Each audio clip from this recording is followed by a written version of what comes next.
सम्मानित शिक्षक साथियों नमस्कार। मैं डी.के. सिंगौर, प्रदेश अध्यक्ष ट्राइबल वेलफेयर टीचर्स एसोसिएशन। आज सोमवार, आज यहाँ सुप्रीम कोर्ट में हूँ मैं और ट्राइबल वेलफेयर टीचर्स एसोसिएशन की तरफ से टीईटी के मुद्दे को लेकर के आज रिव्यू फाइल होना है। तो एक सीधा सा प्रश्न ये ज़रूर उठता है कि एसोसिएशन की टीम जो है बहुत पहले से, सबसे पहले से मध्य प्रदेश में इस मुद्दे को लेकर के आगे रही है, लेकिन रिव्यू जो है वो थोड़ा विलम्ब से फाइल होने जा रहा है। तो इस प्रश्न का उत्तर भी बहुत सीधा है कि टीईटी का जो मुद्दा है वो प्रदेश के लाखों शिक्षकों के भविष्य से जुड़ा हुआ है और चूँकि मामला माननीय सुप्रीम कोर्ट के अंतिम निर्णय का है, तो ऐसे में रिव्यू का स्कोप हम सभी जानते हैं बहुत अच्छा नहीं होता है। लेकिन चूँकि इसमें लाखों शिक्षकों का भविष्य जुड़ा हुआ है, 25 से 30 लाख पूरे देश के शिक्षक इससे प्रभावित हो रहे हैं, तो एक उम्मीद माननीय सुप्रीम कोर्ट से है कि शिक्षकों को न्याय मिलेगा। तो एक ये बड़ा मामला है, निश्चित रूप से बड़ी संख्या में शिक्षकों का हित इससे जुड़ा हुआ है, तो इतनी ही गंभीरता की आवश्यकता इस रिव्यू को फाइल करने में ज़रूरत है। तो इसी को दृष्टिगत रखते हुए पूरी तैयारी के साथ हमने सुप्रीम कोर्ट में रिव्यू के लिए जो है उतरना उचित समझा, क्योंकि माननीय सुप्रीम कोर्ट का जो निर्णय है, उन्होंने अपने निर्णय के 110 पेज में लगभग बहुत सारी उन बातों का उल्लेख कर दिया है जो सामान्य रूप से इस निर्णय के विरुद्ध हमारे ख्यालों में जो बात आती है। तो ऐसे में रिव्यू बहुत सावधानी के साथ लगाने की आवश्यकता है कि मैंने भी वैसे बहुत से रिव्यू को देखा है जो टीईटी के मुद्दे को लेकर के लगाई गई है। तो सामान्य रूप से हम एक बात कहते हैं कि टीईटी जो है वो रिट्रोस्पेक्टिव ऑर्डर है, यानी भूतलक्षी प्रभाव से लागू किया गया है और कोई भी कानून आदेश जो है वो रिट्रोस्पेक्टिव नहीं हो सकता, भूतलक्षी प्रभाव से लागू नहीं हो सकता। तो ये तो जज भी जानते हैं और उन सब चीज़ों का उन्होंने उल्लेख भी कर दिया है। इसके बावजूद भी टीईटी को उन्होंने भूतलक्षी प्रभाव से लागू किया है। तो ऐसे में सिर्फ यह कह देने से काम नहीं बनने वाला है कि टीईटी रिट्रोस्पेक्टिव है, ये गलत है। हमें ये सिद्ध करना पड़ेगा कि वास्तव में टीईटी जो है रिट्रोस्पेक्टिव है। अब हम थोड़ा सा विचार करें कि माननीय जज ने ये निर्णय क्यों दिया। तो माननीय जज का ये स्पष्ट ये मानना है कि जो आरटीई एक्ट है और इसका जो क्लॉज है 23(2), उसमें बहुत स्पष्ट शब्दों में ये उल्लेखित है कि मिनिमम क्वालिफ़िकेशन जो एज ए टीचर है, सर्विस टीचर है, जो सेवारत शिक्षक हैं, उनको 5 साल के लिए जो है मिनिमम क्वालिफ़िकेशन पूरी करने के लिए जो है वो समय दिया हुआ है। तो माननीय जज का यही मानना है कि आरटीई एक्ट में ही मिनिमम क्वालिफ़िकेशन जो है वो रिट्रोस्पेक्टिव है, भूतलक्षी प्रभाव से लागू है। और मिनिमम क्वालिफ़िकेशन में चूँकि टीईटी का भी उल्लेख एनसीटीई ने अपने 23 अगस्त 2010 के नोटिफिकेशन में किया है, तो इसलिए माननीय जज महोदय का यही अभिमत है कि आरटीई एक्ट ही रिट्रोस्पेक्टिव है। इसीलिए उन्होंने जो है यह टीईटी की अनिवार्यता इन सर्विस टीचर्स के लिए किया है। लेकिन बहुत ही स्पष्ट शब्दों में मैं भी यही कहना चाहूँगा कि वास्तव में ऐसा नहीं है। और इसको हम यदि बहुत अच्छे तरीके से समझें, बहुत गहराई से समझें, TWTA की टीम ने इसको समझा है और बिल्कुल हम माननीय सुप्रीम कोर्ट में ये सिद्ध करने की स्थिति में है कि ये जो TET है वो रिट्रोस्पेक्टिव बिल्कुल भी नहीं है। इसको हम बिल्कुल सिद्ध कर सकते हैं और इसीलिए हमको माननीय सुप्रीम कोर्ट में रिव्यू याचिका जो है फाइल करने में थोड़ा विलम्ब हुआ है। और सामान्य रूप से कोई भी रिव्यू जो है वो पहले चैम्बर में ही सुनी जाती है, तो इसको भी दृष्टिगत रखते हुए बहुत डिटेल में रिव्यू पिटीशन फाइल करने की आवश्यकता थी। तो उसको हमने वास्तव में यहाँ पर चैम्बर में रिव्यू के हिसाब से भी ध्यान में रख के इसकी तैयारी हमने की थी। ये हमारे लिए बहुत सौभाग्य की बात है कि ओरल इसकी सुनवाई होना है। तो एक ये बहुत अच्छा माननीय सुप्रीम कोर्ट का ये बहुत हिम्मत वाला निर्णय रहा है, बहुत सराहनीय शिक्षकों के हित में ये कदम है हम कह सकते हैं। और हमको अपनी बात जो है वो ओरली कोर्ट में कहने को मिलेगी, तो निश्चित रूप से हम इसको सिद्ध कर पाएंगे कि TET जो है वो रिट्रोस्पेक्टिव तो है पर है नहीं है वास्तव में। इसको हम सिद्ध करना है। यदि हम सबसे पहले थोड़ा एक विशेष बिंदु पर विचार करें, अंत में मैं आपको ये निश्चित रूप से अवगत कराऊंगा कि TWTA में की रिव्यू याचिका में क्या खास है। तो सबसे पहले तो हम यही देखें कि जो RTE एक्ट क्लॉज 23(2) में जो मिनिमम क्वालिफ़िकेशन का उल्लेख कि मिनिमम क्वालिफ़िकेशन जो है वो 5 साल के अंदर प्रत्येक जो कार्यरत शिक्षक है उसको पूर्ण करना है।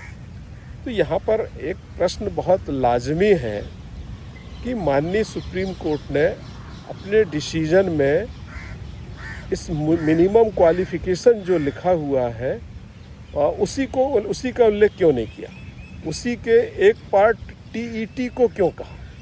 ये बहुत विचारणीय है, क्योंकि TET जो है वो मिनिमम क्वालिफ़िकेशन का एक हिस्सा है। तो उसके दूसरे हिस्से में एजुकेशनल क्वालिफ़िकेशन या जिसको हम एकेडमिक क्वालिफ़िकेशन भी कह सकते हैं, और दूसरा जो है प्रोफेशनल क्वालिफ़िकेशन, इसका भी उल्लेख है। यदि सुप्रीम कोर्ट अपने जजमेंट में मिनिमम क्वालिफ़िकेशन को कंप्लीट करने की बात कहता तो क्या होता। निश्चित रूप से मिनिमम क्वालिफ़िकेशन में एकेडमिक क्वालिफ़िकेशन आता है और एकेडमिक क्वालिफ़िकेशन में जो हमारी अर्हता है, शैक्षणिक अर्हताएँ हैं,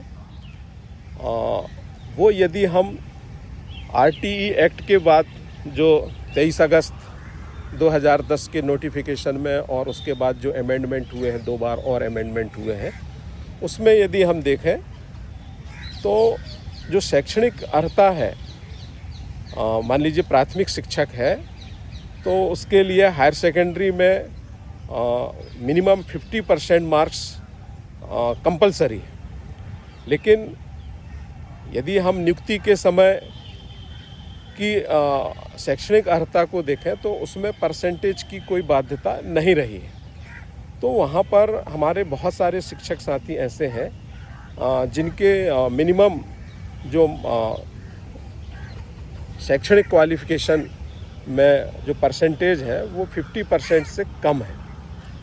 यदि हमारे जज साहब जो है यदि मिनिमम क्वालिफ़िकेशन का वहाँ पर उल्लेख कर देते तो आज शिक्षक न केवल TET देने के लिए बाध्य होते, बल्कि वे शिक्षक जिस मार्कशीट के आधार पर वो चयनित हुए थे उस मार्कशीट में अंक बढ़ाने के लिए 50% से ऊपर मार्क्स लाने के लिए उनको फिर से 12वीं भी उत्तीर्ण करके दिखाना पड़ता। तो निश्चित रूप से ये बहुत बड़ी विडंबना हो जाती और बहुत एक विचित्र बात हो जाती कि जिस मार्कशीट के आधार पर हमारी नियुक्ति हुई है, जो उस समय मान्य थी, वैलिड थी, जो अर्हताएँ योग्यताएँ लिखी गई थी, उसी के हिसाब से हमारे नियुक्त होने के बाद जो है फिर से यदि हमको करना पड़ता तो ये एक बड़ी बात होती। शायद इसी बात को ध्यान में रख करके माननीय जो हमारे सुप्रीम कोर्ट के जज हैं श्री दत्ता साहब, उन्होंने जो है मिनिमम क्वालिफिकेशन का उल्लेख ना करके सिर्फ टीईटी को पकड़ा। तो कहीं ना कहीं ये गलत है कि यदि आप सही हैं तो फिर आपको क्या करना चाहिए था, मिनिमम क्वालिफिकेशन का उल्लेख करना था, फिर संवैधानिक रूप से ये सही था। तो कहीं ना कहीं इसके कारण जो एक बड़ा संवैधानिक संकट उत्पन्न हो जाता, तो उसी से ये सिद्ध होता है कि टीईटी कार्यरत शिक्षकों पे लागू करना जो है वो गलत है। अब हम थोड़ा सा इस संबंध में जो आदेश हुए हैं उन पर थोड़ा सा गौर करें। जो हमारा मुख्य उद्देश्य है टीईटी को ये बताना कि ये रिट्रोस्पेक्टिव नहीं है, प्रोस्पेक्टिव है, उसके लिए कुछ चीज़ों का जानना हमारे लिए आवश्यक है। उसमें सबसे पहले ये देखें कि एनसीटी ने 3 सितंबर 2001 को सबसे पहले मिनिमम क्वालिफ़िकेशन जो है भर्ती के लिए उन्होंने निर्धारित किया। तो उसमें जो शैक्षणिक क्वालिफ़िकेशन है वो तो वही रहा है कि प्राथमिक शिक्षक है तो उसके लिए हायर सेकेंडरी पास होना चाहिए, और माध्यमिक शिक्षक या मिडिल स्कूल का टीचर है तो ग्रेजुएशन उसको पास होना चाहिए। परसेंटेज की कोई बाध्यता नहीं रही है, लेकिन वहाँ पर शिक्षण प्रशिक्षण योग्यता को अनिवार्य किया गया। 3 सितंबर 2001 को एनसीटी ने शिक्षक प्रशिक्षण यानी डीएड बीएड को अनिवार्य किया है।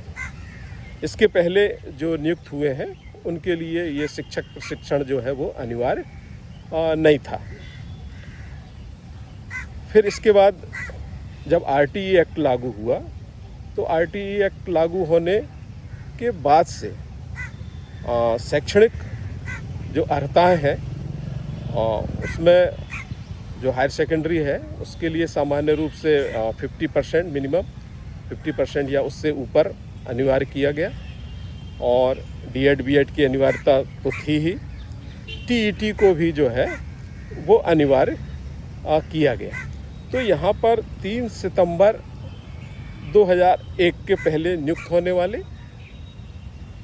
जब ये एनसीटी का नोटिफिकेशन आया उसके पहले नियुक्त होने वाले शिक्षकों के लिए शिक्षक प्रशिक्षण जो है वो अनिवार्य नहीं था। तो आज भी वह अनिवार्य नहीं है, लेकिन 3 सितंबर 2001 के बाद जो भी नियुक्ति हुई है उसके लिए डीएड बीएड का होना ज़रूरी है। इसी प्रकार आरटीई एक्ट आने के बाद विशेष रूप से 23 अगस्त 2010 के बाद से टीईटी भी अनिवार्य हुआ। अब यहाँ पर जो एनसीटी 23 अगस्त 2010 का जो नोटिफिकेशन है उसमें उसके क्लॉज 4 में और क्लॉज 5 में इन सर्विस टीचर्स के लिए टीईटी से छूट का बहुत स्पष्ट उल्लेख है। तो एक प्रश्न यहाँ पर बहुत उठता है, जो हमारा मुख्य ग्राउंड है ये सिद्ध करने के लिए कि टीईटी जो है रिट्रोस्पेक्टिव नहीं है, प्रोस्पेक्टिव है, ये सिद्ध करने के लिए यहाँ पर ये प्रश्न हमारे दिमाग में जब आया कि जब एनसीटी टीईटी का प्रावधान कर रही है और उसी नोटिफिकेशन में टीईटी से छूट का प्रावधान भी कर रही है, तो ऐसा क्यों किया एनसीटी ने? यही जब प्रश्न हमारे दिमाग में बार बार कई दिनों से चल रहा था, लेकिन इसकी गुत्थी जो है वो नहीं सुलझ रही थी। फिर से एक बार उसको दोहराता हूँ मैं कि जब एनसीटी ने 23 अगस्त 2010 के नोटिफिकेशन में टीईटी को अनिवार्य किया तो साथ में छूट का प्रावधान भी क्यों किया? तो यहाँ पर बड़ा एक एनसीटी ने बहुत ही अच्छे तरीके से, और ये कहना चाहिए कि एक बड़ा संवैधानिक संकट खड़ा ना हो इसका ध्यान रखा, क्योंकि उनको ये मालूम था कि आरटीई एक्ट 23 क्लास 2 में स्पष्ट रूप से लिखा है कि जो पूर्व से कार्यरत शिक्षक हैं उनको 5 वर्ष के अंदर जो है मिनिमम क्वालिफिकेशन पूर्ण करना है। अब मिनिमम क्वालिफिकेशन में सामान्य रूप से जब विधेयक आया होगा आरटीई एक्ट का, तब टीईटी नहीं था। तब जो एनसीटी के 2001 के नियम थे उसके हिसाब से मिनिमम एजुकेशनल क्वालिफिकेशन और मिनिमम जो है प्रोफेशनल क्वालिफिकेशन या डीएड बीएड, ये 2 का ही प्रावधान था। तो जब आरटीई एक्ट 2009